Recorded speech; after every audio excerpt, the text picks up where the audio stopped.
Welcome back. And I want to introduce you really just a different notation for writing vectors, and then we'll do that same problem or a slight variation on that problem using the new notation. And this is just to expose you to things and so that you don't get confused if your teacher uses a different notation than what I've been doing.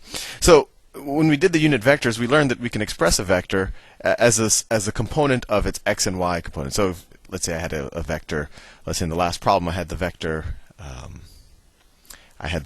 What was the vector? Well, let me just pick a random vector just to show you. So say I have vector A, and that equals, I don't know, 2 times the unit vector I plus 3 times the unit vector J. That's the unit vector notation. I actually looked it up on Wikipedia, and they actually call that the engineering notation, and that's probably why I use it, because I am an engineer, or I was an engineer before managing money.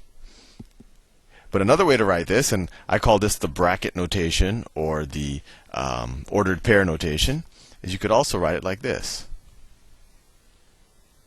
You have just one bracket. That's the x component, and that's the y component. It almost looks like a coordinate pair, but since they have the brackets, you know it's a vector. But you would draw it the exact same way. So given that, let's do that same problem that we had just done. Hopefully this makes sense to you. You know, it's just a different way of writing. Instead of an I and a J, you just write these brackets. Instead of a plus, you write a comma. Okay, let's clear this.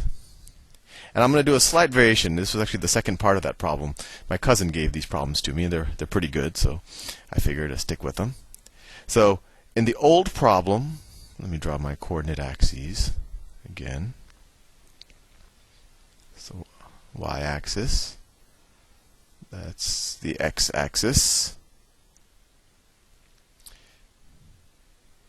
So in the old problem, I started off with a ball that was 4 feet off the ground. So let's say that's 4.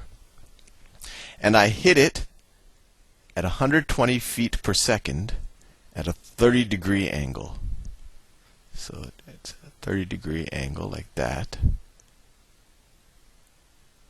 It's a 30-degree angle to the horizontal. And there's a fence 350 feet away that's 30 feet high. So the fence is 30 feet high, so it's roughly right in there. That's 30. And what we need to do is figure out whether the ball can clear the fence. And we figured out in the last time when we used the unit vector notation that it doesn't clear the fence. But in this problem, or the second part of this problem, they say that there's a 5 meter per second wind gust to the right. So there's a wind gust of 5 meters per second right when I hit the ball. And you could go into the complications of how much does that accelerate the ball, or what's the air resistance of the ball. I think for the simplicity of the problem, they're just saying that the x component of the ball's velocity right after you hit it increases by 5 meters per second. I think that's their point. So let's go back and do the problem the exact same way that we did it the last time, but we'll use a different notation. So we can write that equation that I had written before, that the position at any given time as a function of t is equal to the initial position, that's an I right there, plus the initial velocity, these are all vectors, the initial velocity times t, plus the acceleration vector over 2t squared. So what's the initial position? And now we're going to use some of our new notation. The initial position when I hit the ball, its x component is 0, right? It's like its coordinate, and they're not that different of a notation. And then the y position is 4. Easy enough. What's its initial velocity? Let me do it. So we can split up into the x and the y components. The y component is 120 sine of 30 degrees. And then the x component is 120 cosine of 30 degrees. And then they also tell us, so that's just the x component after I hit it. But then they say there's this wind gust, so it's going to be plus 5. I think that's their point when they say that there's this wind gust. They say that right when you hit it, for some reason in the x direction, it accelerates a little bit by 5 meters per second. So the velocity vector. This notation actually is better because it takes less space up, and you don't have all these i's and j's and pluses confusing everything. So the initial velocity vector, what's its x component? It's 120 cosine of 30. Cosine of 30 is square root of 3 over 2 times 120 is 60 squared to 3, and then you add 5 to it. So what is that? Let me just solve it right now. So 3 times the square root of 3 times 60 is equal to, and then let's add 5, plus 5. So let's just round up, make it easy. It's 109 meters per second, 108.9. So let's just say 109.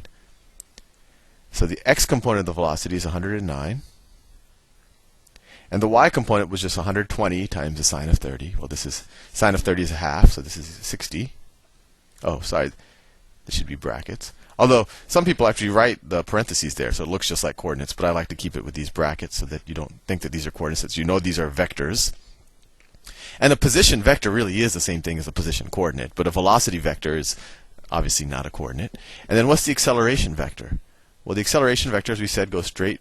Well, that's not straight down. This is straight down. It's minus 32 feet per second squared. That's the acceleration of gravity on Earth. So the acceleration vector is equal to, it has no x component, and its y component is minus 32.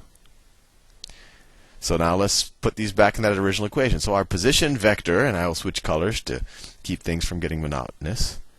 Our position vector, these are little arrows or one-sided arrows, but equals my initial position, and that's 0, 4,